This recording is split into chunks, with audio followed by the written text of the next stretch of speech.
This is CGTN, China Global Television Network.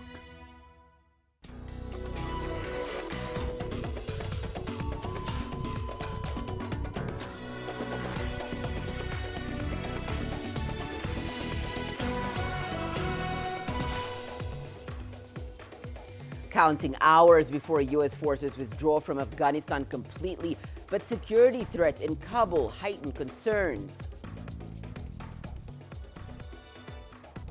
New variant of the coronavirus alarms scientists in South Africa. And we bring you the first installment of our special series on wildlife adventures in Africa's national parks. Hello and welcome. You're watching Africa Live. We're coming live from Nairobi. I'm Hannah Viviers, and here with the latest in business is Rama. Thank you very much, Hannah. Here's what's coming up in the next half hour. Botswana's lifting its 2021 growth forecast to nearly 10%, boosted by high diamond sales and a rebasing of its GDP.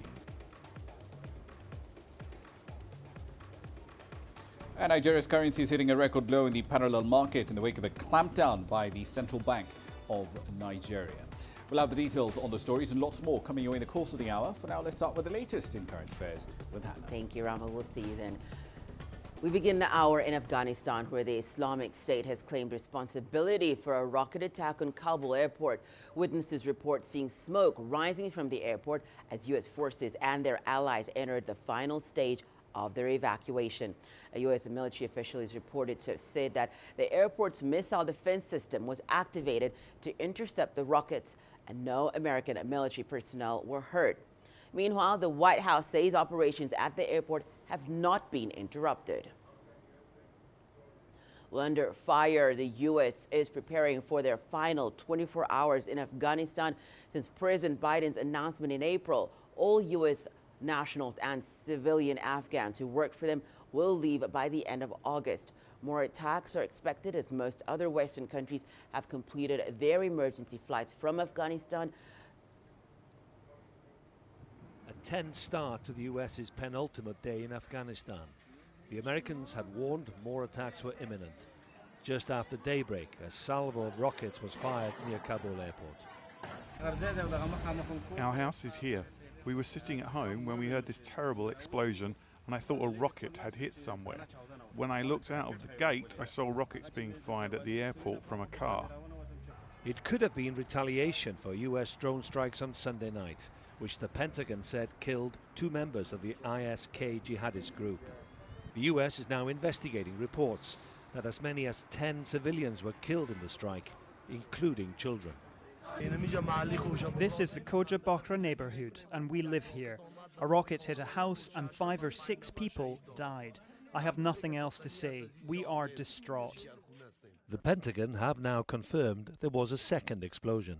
Despite the violence, more people are venturing out, men mostly, queuing to withdraw cash.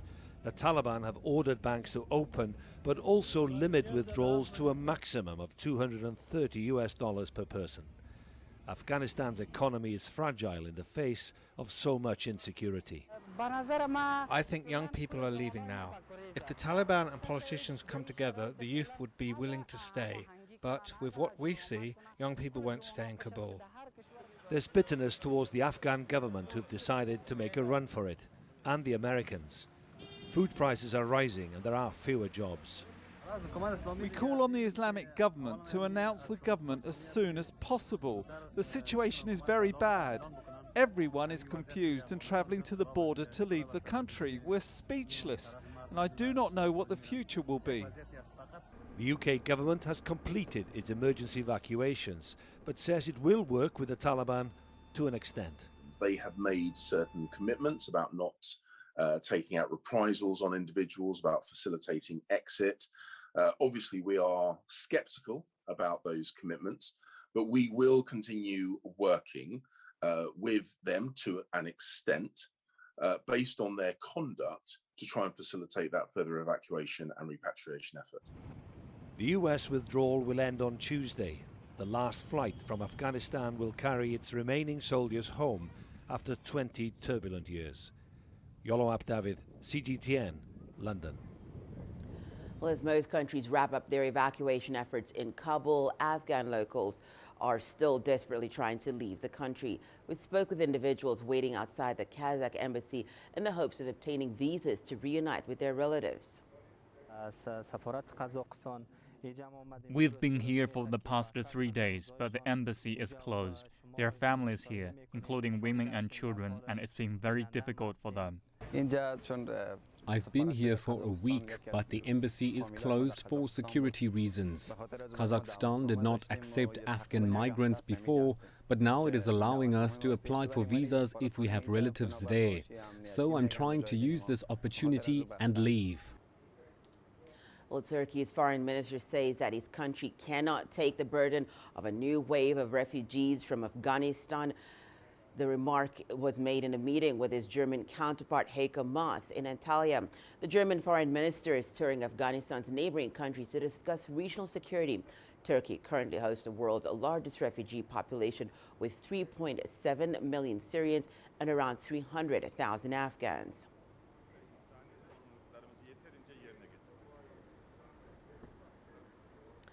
Well, joining us for more on what's happening in Afghanistan, the latest from Kabul, we have Zmarilai Abbasin, who joins us now. Zmarilai, thank you so much for joining us. It's the deadline. It's the eve of the deadline for withdrawal of foreign forces from Afghanistan. Zmarilai, what's the situation on the ground, and is there anxiety or a sense of relief there?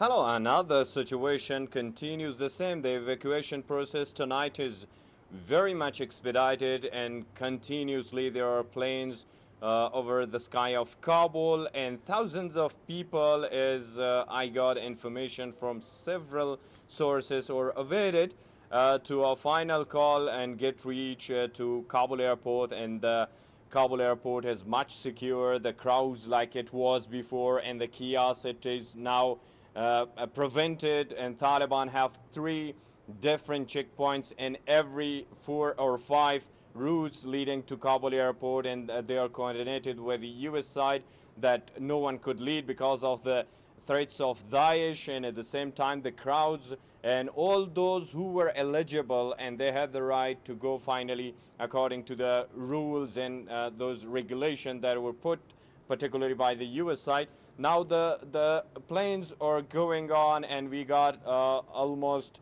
about 24 hours to finalize this evacuation process, which was full of horrible, chaotic, and catastrophic scenes. So finally it's getting an end, and there is still another major question that how would it be lead, because both of the sides, like US plus 100 more countries, already had a joint statement that they have talked with the Taliban, and the Taliban also confirm in different vacation that they will allow those who are eligible, having visas, passports, and other documents through Kabul airport to fly wherever they want to go. But the condition is like 31st of August is the last day by the Taliban, whether they call it a one-sided agreement, but they say they will not tolerate any foreign boot. So we will wait if the system in Kabul airport will be civilized, or it will continue the same, whether the Taliban are opposing this. Zmarilai, just speak to us about security at Kabul airport. Is the airport now secure after the latest rocket attacks there? And is there likely to be backlash because of those civilian casualties that were reported earlier?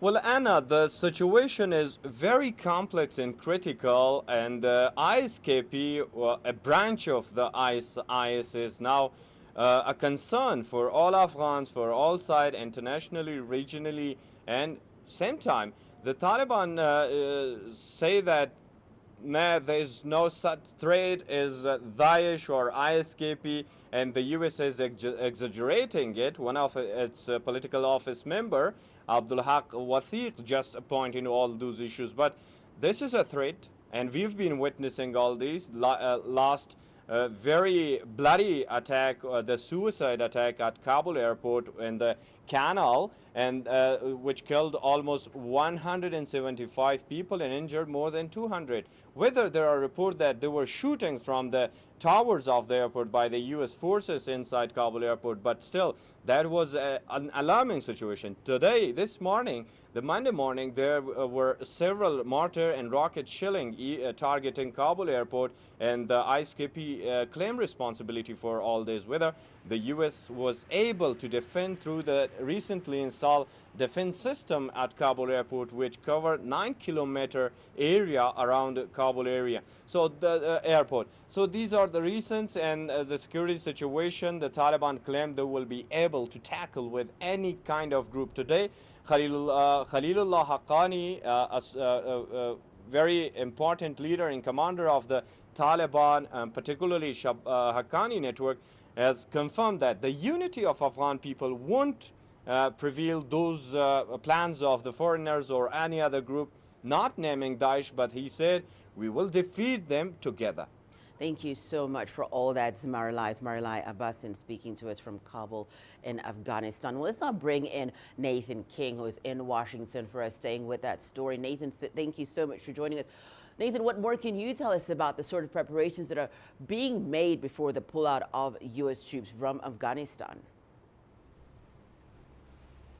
Yeah, what I can tell you is the latest news from the Pentagon and the White House is that core diplomats, as they say, are now being taken out of Kabul, assumed to be back on the way to Washington, D.C. This is really the final hours of the pullout. We've already seen several military brigades being moved out as well, but they're phasing it to try and continue with the evacuations. But as you know, this is a real problem hampered by not only the threat of terrorism, but actual attacks. 5 rockets reportedly fired, Islamic State claiming responsibility, the US using, as we heard there, missile defenses. But essentially, this is hampering getting people out. Now, well over about 120,000 people have been have got out of Kabul, we understand. The vast majority of them are Afghans, but we still don't know how many American citizens are left behind and whether they will get out by a deadline, which essentially is about 25 and a bit hours away from now. And we do understand they are not extending that deadline. As you know, the Taliban have told the Americans any extension of that deadline would go against protocols. They've already been very angry about drone strikes and air strikes, which the Taliban have claimed and Afghans have claimed have killed, as we've been hearing, Afghan civilians. And there's an investigation going on here by the Americans, but those investigations tend to, let's say, peter out when civilian deaths may be involved. Nathan, we're also hearing that there was a Pentagon briefing earlier on today. What were the main highlights of that briefing? Well, I mean, first of all the questions were very much on not just the attacks on so-called ISIS-K and others in reprisal for the bombings that we saw the other day, but also how American forces acted during those bombings. As you know, multiple reports, not just from Afghan but also Western media, that the Americans essentially around the airport got spooked, fired their weapons indiscriminately, and a lot of Afghans say that actually led to more injuries, if not deaths, than the actual first suicide bomber and then the other attack on the hotel. Same with these drone strikes or whatever it was, missile strike. There is some debate even about what sort of strike it was and what weapon was used and whether that actually killed civilians. All we know is the Pentagon saying there's an investigation, and this line that we've been hearing for 20 years, which is they regret the loss of any innocent civilian life. And this really underscores, even in the final hours of this pullout of American troops, that having been there for 20 years, whenever you fire something at a so-called terrorist or insurgent, if it hits a family that doesn't deserve it, then you're considered a murderer. If you fire into a crowd, no matter whether it's for force protection or not, and kill a child or a mother, that family is going to be very angry. This is why the pullout is happening, largely, because you don't create any friends occupying territory, especially when you can't win. But the fact that this is happening and continuing to happen up until the last minutes, hours of this withdrawal is indicative, perhaps, of America's longest war and increasingly one of its most shameful. Nathan, thank you so much for your input. Nathan King speaking to us from Washington. Appreciate it. Well, health experts from around the world are on high alert as a new COVID-19 variant has been detected in South Africa, as well as several other countries in various parts of the globe. According to a new preprint study, the C.1.2 could be more infectious and evade vaccines. The study comes from South Africa's National Institute for Communicable Diseases, along with the KwaZulu-Natal Research Innovation and Sequencing Platform. Researchers say the study is yet to be peer-reviewed. Scientists first detected C.1.2 back in May during the reported third wave of COVID-19 in South Africa. The new variant is said to have mutated substantially compared to C.1. Scientists involved in this study further report that C.1.2 is more mutations away from the original virus, SARS-CoV-2. For more on that story, we're now joined by Penny Moore. She's a professor at the National Institute for Communicable Diseases at Wits University. Thank you so much for joining us, Professor. What more can you tell us about the new emergence of this new coronavirus variant in South Africa, and what is being said triggered it? Yeah, thank you. Thank you for having me. So C.1.2 was identified as part of routine and ongoing genomic surveillance that is happening in South Africa and across the world. As I'm sure everybody by now is aware, SARS-CoV-2 is continuously generating new variants in all countries under all circumstances. As part of South Africa's national surveillance, we specifically look for variants that we think may be of concern. This variant is of some concern to us because it contains a constellation of mutations that suggest that it may be somewhat resistant to the sorts of antibodies that are triggered by vaccines. However, many of these are the same mutations that we have seen in other variants, such as Delta and Beta, that people are familiar with. And so we do have some sense of how this variant might behave. However, at this stage, while we have substantial sequencing data tracking it, we do not have any data from the laboratory looking at the sensitivity of this variant to vaccine-triggered antibodies. Professor, some of what we're hearing is that what has been found now, this new variant, could evade vaccines. What's the implication of having to deal with yet another coronavirus variant, given the existing setbacks already in play when it comes to COVID vaccine uptake? Yeah, I think it's very important to point out that although we were very concerned when variants started to emerge about the potential loss of efficacy against these variants from vaccines that we had in play and still do have in play. In fact, when we've systematically looked at through efficacy studies and effectiveness studies, which are two different types of clinical trials that evaluate this, it's been very reassuring to learn that almost all of the activity of these vaccines is retained when one looks at protection from severe disease and death. Professor, do these mutations of the coronavirus suggest that it might never be possible to fully contain this disease? My view, and I think the view of many of us, is that SARS-CoV-2 is with us to stay. I don't think we're ever going to be rid of this virus. But I think the circumstances with which we live with the virus are going to change dramatically. Already we're seeing in countries where there's high uptake of vaccines, that those vaccines, as I say, do protect against severe disease and death by all the variants that have been discovered thus far. And I'm sure the same will prove to be true for C.1.2. So it's changing. The pandemic is changing from being a pandemic where everybody is equally at risk to really being a pandemic that is now more focused on those who are not yet vaccinated. Those who are vaccinated with any of the vaccines that have received approval are pretty well protected against severe disease from any of the variants that have been discovered thus far. Professor Moore, thank you so much for joining us on the program. Professor Penny Moore, professor at the National Institute for Communicable Diseases at Wits University in South Africa. Well, let's now take a short break and return. More news making headlines, including we tell you why authorities in Nigeria's Borno state have pardoned over 3,000 terrorists. And we bring you the first installment of our special series on wildlife adventures in Africa's national parks. The best of Mother Nature near the heart of Mother Africa. The scenery and allures of Victoria Falls where the sun rays kiss the sprinkles of magnificent waters cascading upon the rocks. The wonders of Kenya's Masai Mara, where the world comes to feast upon the beauty of the beasts. The Lake Nakuru in Kenya, where flamingos come in the millions to rest their wings. Catch it here on our special series on Africa's famous national parks. Look, it's a small herd of elephants.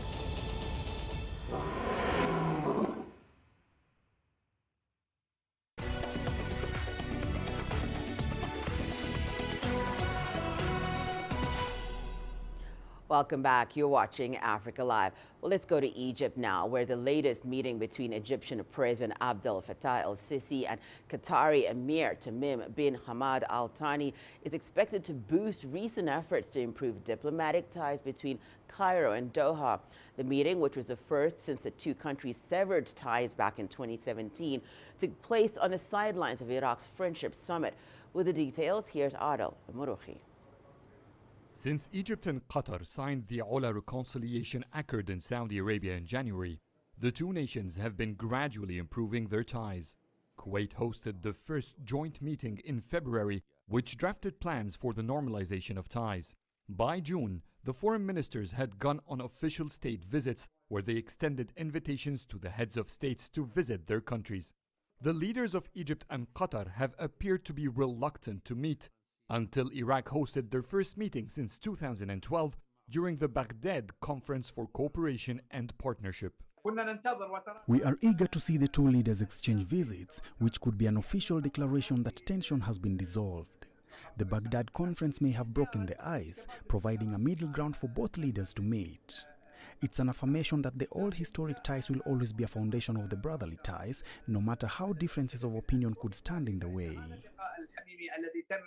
Egyptian President Abdel Fattah el-Sisi highlighted the importance of cooperation in boosting development in both countries, as well as showing goodwill and respecting the policies of one another. On the other hand, the Emir of Qatar, Sheikh Tamim bin Hamad Al Thani, appreciated the efforts exerted to positively develop bilateral ties between the two countries. There is no doubt that Qatari investments in Egypt continued and never stopped. But now that the two leaders have met, there is no doubt there will be an expansion in investments in Egypt. The volume of economic cooperation is huge, and there are talks to expand it to be even bigger than before the Gulf diplomatic rift. Tensions rose between Egypt and Qatar since the Egyptian military ousted former President Mohamed Morsi in 2013. Qatar has been a strong supporter of Morsi's group, the Muslim Brotherhood, and top leaders of the organization that the Egyptian government banned found a safe haven in Qatar and Turkey. There are hanging issues. Many members of the Muslim Brotherhood who were convicted by Egyptian courts continue to live in Qatar. Egypt wants to extradite them to continue the trials. Egypt wants Doha to revisit the policy for the media channels it funds that criticize the Egyptian government. Any close ties between Egypt and Qatar will lead to a decrease in tension in countries like Tunisia and Libya. That will help ensure stability in the region. Before this meeting in Baghdad, the two leaders last met in 2015 during the Arab League summit, which Egypt hosted. In 2017, during Emir al-Thani's speech at the Jordan Arab League summit, President Sisi and the entire Egyptian delegation left the hall. That was the same year Egypt, Saudi Arabia, UAE and Bahrain cut all ties with Qatar. The Baghdad meeting between President Sisi and Emir al-Thani shows that the two countries are finally moving on at all levels to mend the past.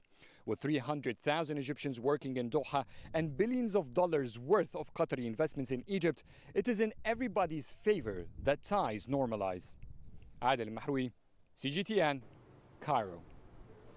We head over to Nigeria now, where authorities in Borno State have pardoned over 3,000 terrorists as part of efforts to restore peace in the troubled region.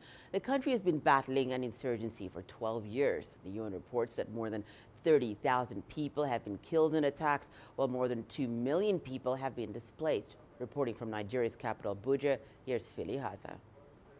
The Borno state government confirmed that all 3,000 insurgents who laid down their arms and surrendered to the Nigerian military were members of the Boko Haram sect. The state governor, Babangana Zulum, who presided over a meeting with all the repentant members and other top government officials, says that apart from the 3,000 ex-terrorists currently in the custody of the government, an additional 900 have surrendered to the Cameroonian forces. Cameroon borders Nigeria and has been jointly battling the insurgents for over a decade, with Borno State as the epicenter. Governor Zulum says the government is working on various programs geared towards dealing with the repentant insurgents with caution and within the law. He emphasized the need for proper data capturing about the Boko Haram insurgents before releasing them into society. The leaders at the meeting also agreed to work towards establishing a world-class de-radicalization and rehabilitation center in Borno State to facilitate work with repentant terrorists and prevent them from being recruited back into insurgent groups. Phil Ihaza, CGTN, Abuja. We turn our attention to Ethiopia now, where the government says the TPLF rebels have looted and are using humanitarian aid from the international community for their own needs. In light of this, the office of the Ethiopian Prime Minister has given trucks only 3 to 5 days to enter Tigray to unload food and medical supplies. Authorities say checkpoints on humanitarian corridors have now been reduced to allow better and faster delivery of aid. The government has urged the TPLF rebels to take responsibility for their actions. Food aid and medicine diversion by the TPLF fighters or groups that is intended for civilians. And we have seen over the past few days images that have surfaced showing international humanitarian aid agency food items in the hands of terrorists, which indicates that humanitarian assistance is clearly being siphoned away from civilians that need it. And this is being done by the TPLF. Another challenge is that the agreed upon time frame for loaded trucks to unload and return is 3 to 5 days. This is according to the guidelines that have been developed by federal stakeholders together with international partners. Nevertheless, reports indicate that 72 vehicles haven't returned since 21st of July. So this also needs to have a certain sense of accountability in that regard. Well, Chinese ambassador to South Africa, Chen Xiaodong, on Monday lambasted the inconclusive report released by the United States intelligence services, which were assigned 3 months ago by U.S. President Joe Biden to probe the origins of COVID-19. Chen Xiaodong said it is important for the international community to join hands to fight against not only COVID, but also the political viruses. He also commented on the voices of South African government officials, experts, and scholars asking for a comprehensive reflection on COVID-19 and opposing the politicization of traceability.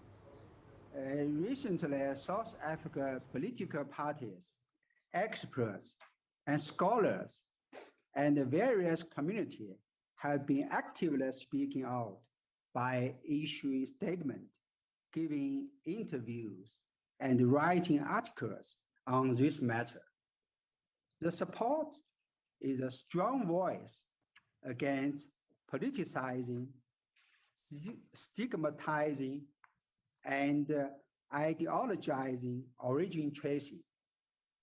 I wish to share 4 aspects of their calls for justice. First, they call for science-based origin tracing. They called on the international community to uphold science, objectivity, and impartiality, and to maintain the scientific and rigorous nature of origin tracing. Second, they oppose politicizing origin tracing. They firmly oppose individual countries using origin tracing as a tool to politically attack other countries, especially China. Nothing undermines global solidarity against COVID-19 more than this. Third, they commend China's active cooperation with the world on origin tracing. They endorse the conclusion of the joint China-WHO study, including the conclusion that a lab incident was extremely unlikely. Fourth, They believe that the virus originates in many places around the world, and that global origin tracing is essential. South Africa suffered from associating COVID-19 variants with certain countries. Calling the Beta variant first identified in South Africa, the South Africa variant is similar to Trump calling COVID the China virus, and the US intelligence agencies wantonly high up the Wuhan lab leak theory. Various South Africa communities unanimously oppose and reject this practice. China and South Africa are both responsible countries that stand with principles. Our two countries are both leaders in international cooperation against COVID-19. Sierra Leone's Minister of Health and Sanitation says the World Health Organization should use its recent report on tracing the origin of the coronavirus to guide the second phase of the global origin tracing efforts. The WHO's report was released following joint research with China on various issues, including the possible pathways of COVID-19. The research team also put forward a series of recommendations for future researchers, such as developing a comprehensive information database, conducting further retrospective and systematic research around earlier cases, as well as analyzing the different role of the cold chain in the possible introduction and spread of the virus. It's a solid report that the whole world should rally around and see where that report leads us. So I think if we work from that standpoint, and if there's any further work that needs to go on, let it be driven by science. Let's try not to politicize this. We need to come together as a world nation, focusing on science and letting science drive the way. Nobody wants this to be a problem that's been shared around the world. Let's have solutions that will all come together around. So finger pointing, blaming, accusing is not helping anybody. We will work with WHO and encourage WHO that as science is driving the way, it's important to hear from member states. Let member states drive this decision around it, because we're thinking of global solidarity around fighting against the virus. The virus is the enemy. Meanwhile, health officials in Zambia are urging the international community to put an end to trying to link China with the issue of the so-called origin of the coronavirus. Zambia says the world should stand together to fight against COVID-19 rather than trying to apportion blame for the outbreak. We live in one world, we live in one globe, and that's why we need to take care of each other, because what happens in one country would also affect the other country.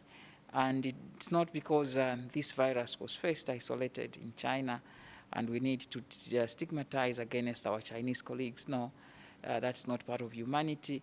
What we need is to work on how do we prevent any further transmission, and how do we make sure that we prevent any further new infections which may coming in. I think that it is not right for us to politicize a disease of this nature, especially that it has affected the whole world. Every population on the face of the earth has been affected by the COVID-19, and the best thing that we can do is to put our heads together in solidarity and with concerted efforts, figure out what happened, where is this coming from, put our minds together, let's find a solution, and we move on. To finger point is not going to give us any solutions. It's not going to provide any information that will help us find a way forward.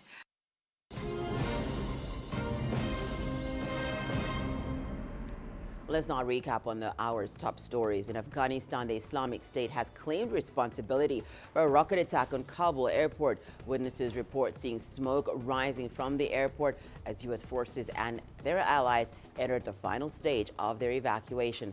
Health experts from around the world are on high alert as a new COVID-19 variant has been detected in South Africa, as well as several other countries in various parts of the world. According to a new preprint study, the C.1.2 could be more infectious and evade vaccines.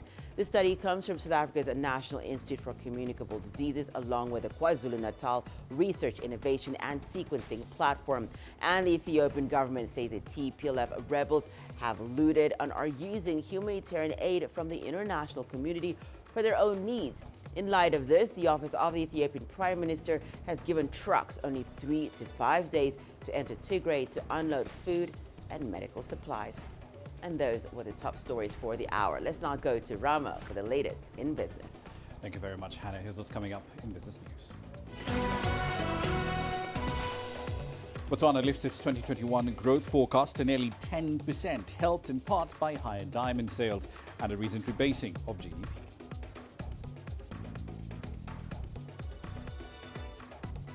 Nigeria's currency hit a record low in the parallel market after clampdown by the country's central bank. We'll have the details next.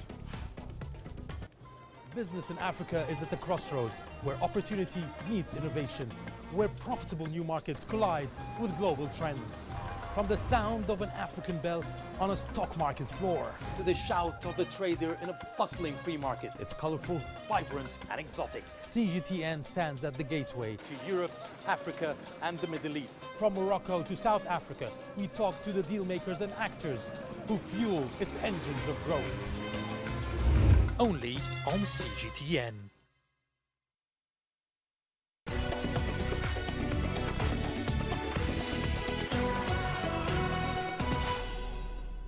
Let's start in Botswana. Its economy is tipped to enjoy stronger growth this year than previously expected. Africa's largest producer of diamonds now says it expects economic growth of 9.7% this year, up from a prior forecast of just 8.8%. The government has cited high diamond sales and the recent rebasing of GDP accounts as reasons behind this projected increase.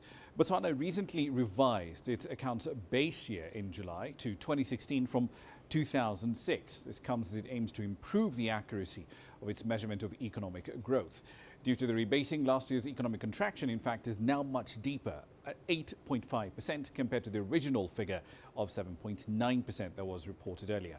Nominal GDP is also 4.6% lower at $15.5 billion. On to West Africa, Nigeria's currency, the Naira, hit a new record low, 5.27 to the dollar in the parallel market on Monday. The plunge comes just a week after the Central Bank of Nigeria banned micro-lenders from foreign exchange dealings due to the level of capital. The currency closed around 5.24 Naira at its previous session on Friday. It had hit a low 5.25 Naira to the dollar a month ago, after the CBN, in yet another clampdown on the currency market, banned dollar sales to exchange bureaus, saying they had become conduits for graft and illegal money flows. Nigeria has been consistently battling dollar shortages brought on in part by relatively low oil prices following disruptions linked to the COVID-19 pandemic. The central bank has devalued the Naira 3 times since March last year, but the Naira just continues to weaken even in its current tightly controlled state.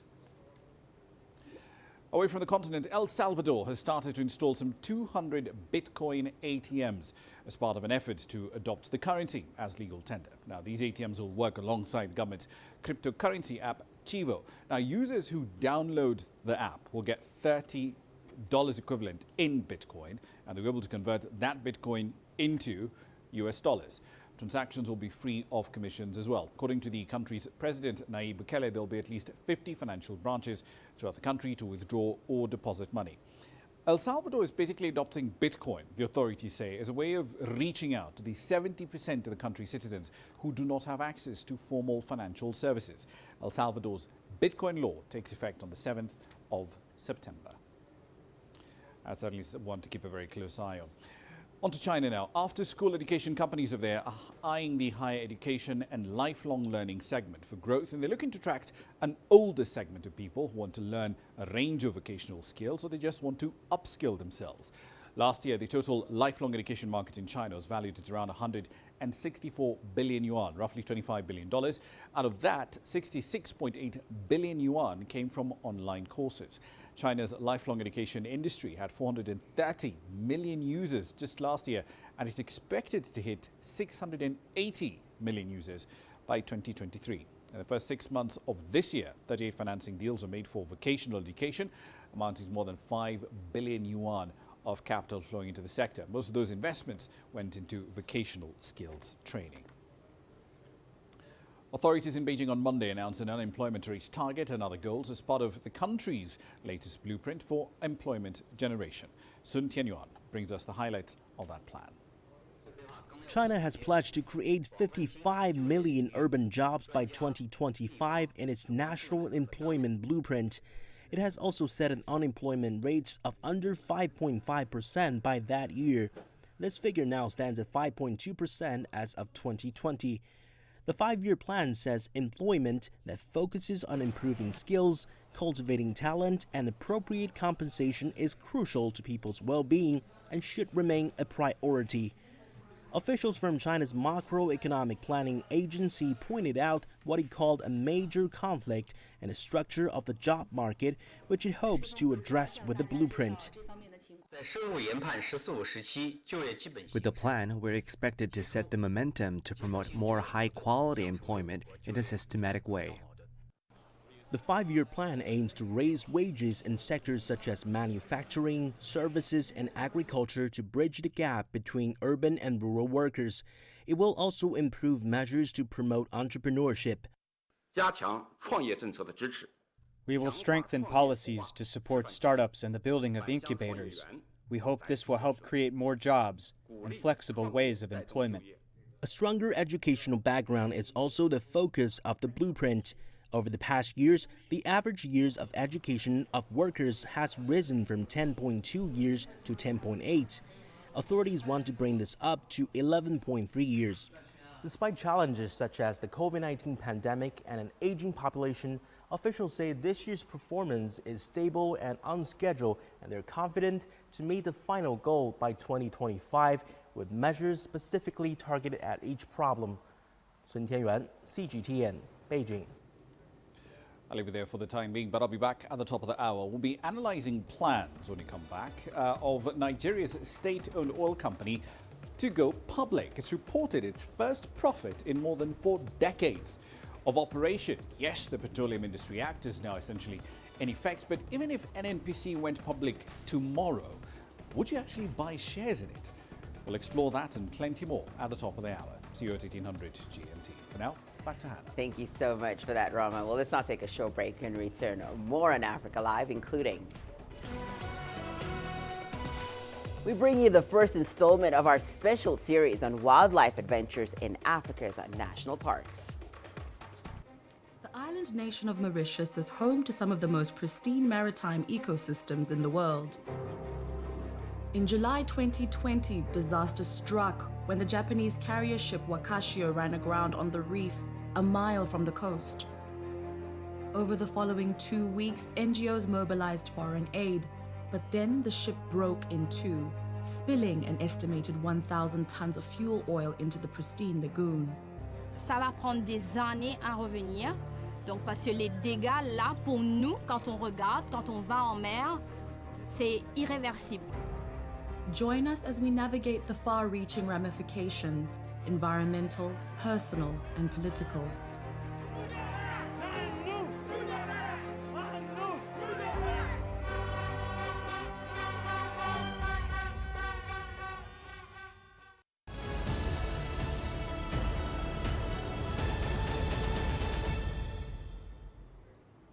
Well, we're delving into wildlife on the African continent, and despite the impact of the COVID-19 pandemic, thousands of visitors still flock to Africa to visit its spectacular national parks. Many of the parks have the famous Big Five: lions, elephants, leopards, buffaloes, and rhinos. Leon Senyange visited the Queen Elizabeth National Park in western Uganda, famous for its tree-climbing lions, and sent us this report. This is Queen Elizabeth National Park, covering 1,978 square kilometers It is Uganda's second largest national park. It's rich in wildlife, forests and savanna vegetation. You can also find the Big Five, the animals that draw tourists from all over the world. It is the lions that are the biggest attraction. It's taken us a few minutes to find the first pride of lions. They are so relaxed. The warden tells me they had a big kill a few days ago.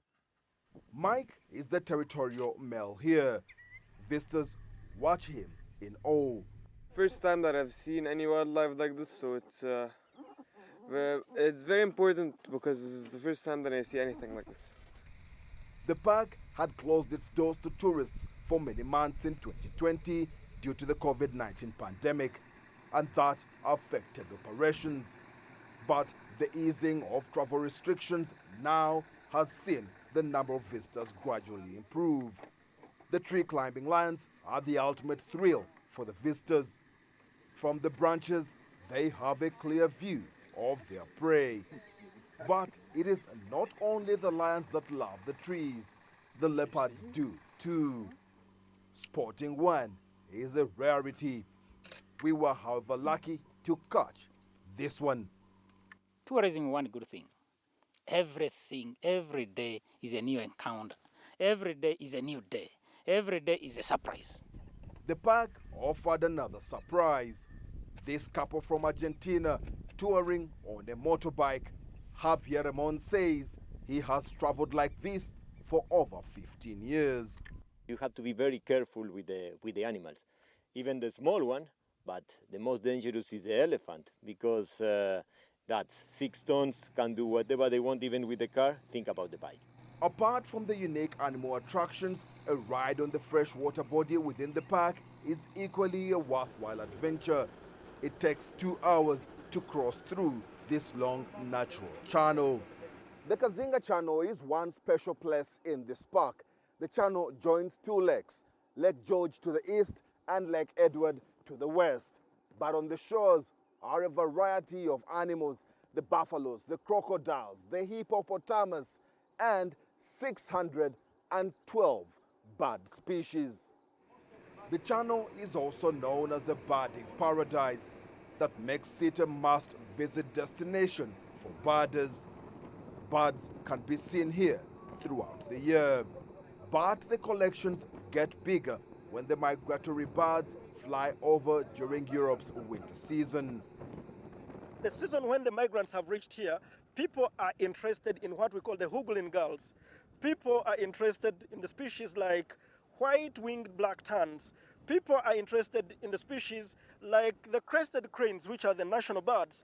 At the same time, people are interested in species like the saddle-billed stork.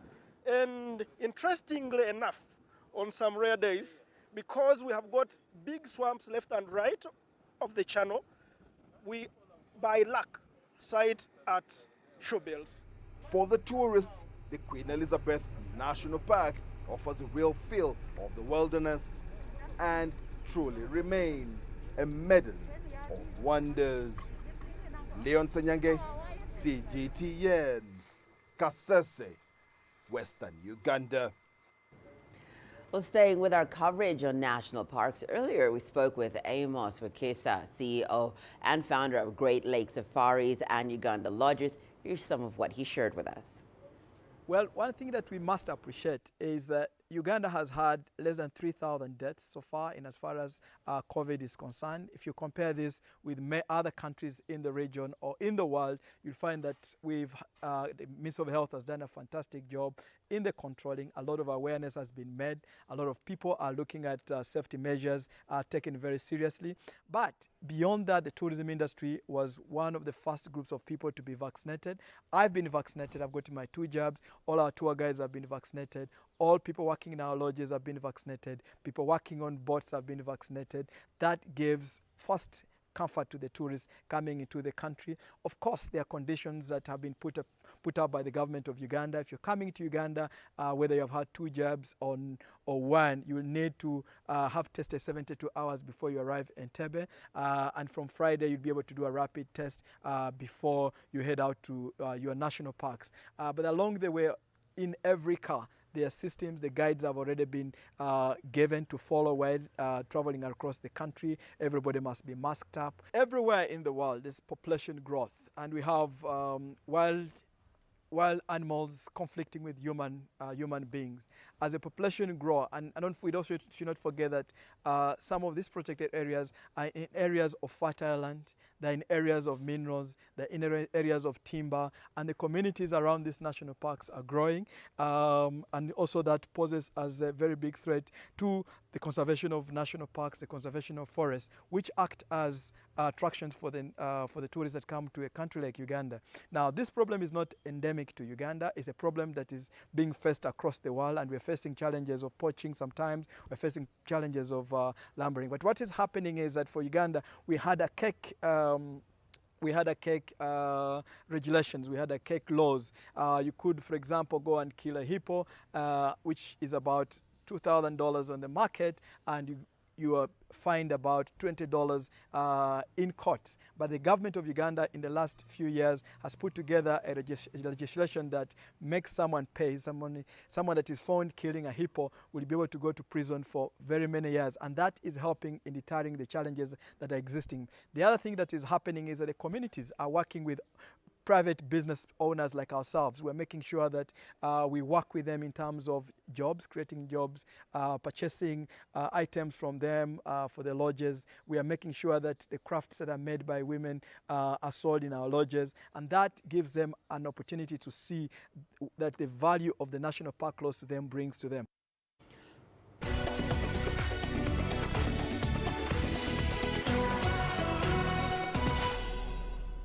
Let's time now for the latest in sport. The 4-team rugby championship that features South Africa, New Zealand, Australia, and Argentina is